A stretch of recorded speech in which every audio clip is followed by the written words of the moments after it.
Amis dans le Seigneur, recevez nos salutations dans le nom de Jésus, notre Seigneur et Sauveur. Prions avant de voir l'enseignement du jour.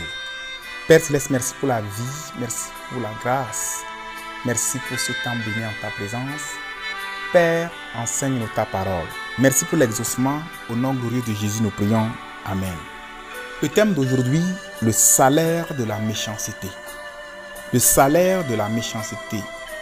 Juge chapitre 1, verset 4 à 7. Judas monta et l'Éternel livra entre leurs mains les Cananéens et les Phérésiens. Ils bâtirent 10 000 hommes à Bézek. Ils trouvèrent Adoni-Bézek à Bézek. Ils l'attaquèrent et ils battirent les Cananéens et les Phérésiens. Adoni-Bézek prit la fuite, mais ils le poursuivirent et le saisirent. Et ils lui coupèrent les pouces des mains et des pieds. Adoni-Bézek dit, 70 rois, ayant les pouces des mains et des pieds coupés, ramassés sous ma table. Dieu me rend ce que j'ai fait.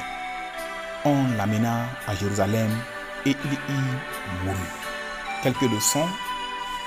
Leçon numéro 1. Adoni-Bézek était un homme foncièrement, un roi foncièrement méchant.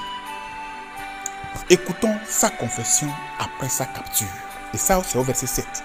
Adoni-Bézek dit, 70 rois, ayant les pouces des mains et des pieds coupés, ramassés sous ma table. Dieu me rend ce que j'ai fait. On l'amena à Jérusalem et il y mourut. Leçon 2. La déchéance et la capture d'Adoni-Bézek étaient orchestrées par Dieu lui-même. Le verset 4 nous le montre clairement. La Bible dit, Judas monta et l'Éternel, c'est Dieu lui-même, et l'Éternel livra entre leurs mains les Cananéens et les Phérésiens. Ils bâtirent 10 000 hommes à Bézek. Au verset 5, ils trouvèrent Adoni-Bézek à Bézek. Ils l'attaquèrent et ils battirent les Cananéens et les Phérésiens. Qu'est-ce que cela veut nous dire? Tous ceux qui se livrent aux atrocités et à toute forme de méchanceté à loisir doivent comprendre que l'œil de Dieu les voit. S'ils persistent dans cette voie sans se repentir, la colère de Dieu finira par tomber sur eux. Leçon 3. Pensez un instant à la torture qu'Adoni-Bézek a fait subir à ses 70 rois. Réfléchissez-y et voyez la souffrance indicible qu'il a infligée à ses semblables. Pour combien de temps? Seul Dieu le sait. On se demande si ce monsieur avait un cœur. Quelle fierté avait-il à faire? Quelle fierté trouvait-il à faire souffrir 70 rois de la sorte? 4. Adoni-Bézek était très lucide. Il avait compris, sans recevoir un coup de qui que ce soit, que ce qui lui était arrivé n'était pas le fruit du hasard, mais le jugement de Dieu. Le salaire que Dieu lui-même lui a payé pour sa méchanceté à outrance. Écoutons-le encore, verset 7. Adoni-Bézek dit, 70 rois ayant les pouces des mains et des pieds coupés, ramassés sous ma table, Dieu me rend, pas un homme, Dieu me rend ce que j'ai fait. C'est sa confession. Autre chose que nous voyons ici, leçon numéro 5, Adoni-Bézek aurait pu se taire, mais il ne l'a pas fait. Il a plutôt fait une confession. Cette confession montre que s'il avait la chance de vivre encore, il ne répéterait plus cette bêtise. Leçon 6.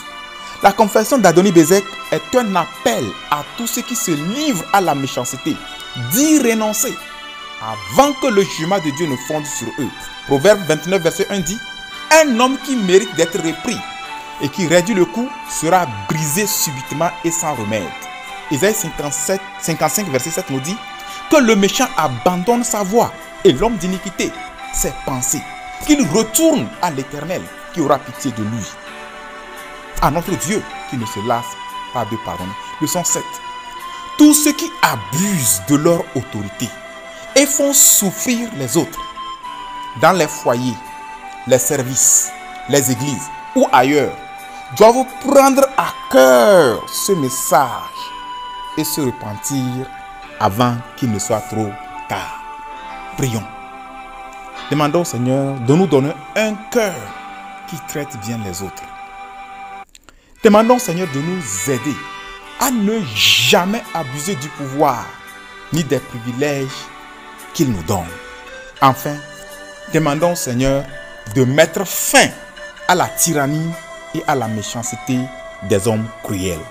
Prions. Père Céleste, nous te remercions pour la révélation de ta parole. Seigneur, nous prions. Donne-nous la sagesse. Donne-nous un cœur humble. Un cœur qui craint Dieu.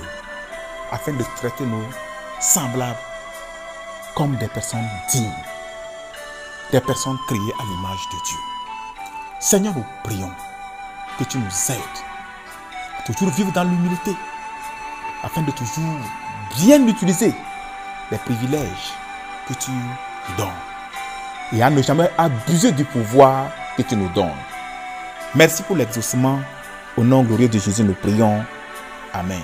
Que le Seigneur vous bénisse et à la prochaine.